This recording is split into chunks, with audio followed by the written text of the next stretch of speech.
Hello, welcome to the channel. In today's video, we're going to see how to install YouTube in your Windows 11. First, you need to go to your browser. After opening the browser, you have to open the YouTube in your browser. After opening the YouTube, you can see a little option of here where you can drag your cursor and you can see the install YouTube option. You can click on it and you will see there's an option of installing app. You can click on install to install the YouTube application, and there is also another option where you can download it. You have to go to this three bars, click on three bars, go to save and share.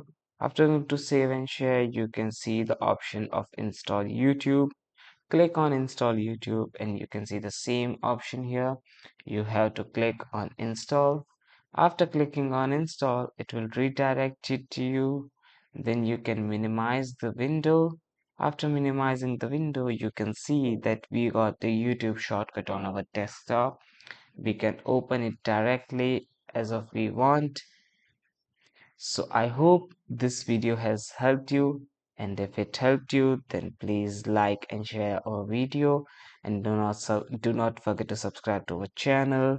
Thanks for watching.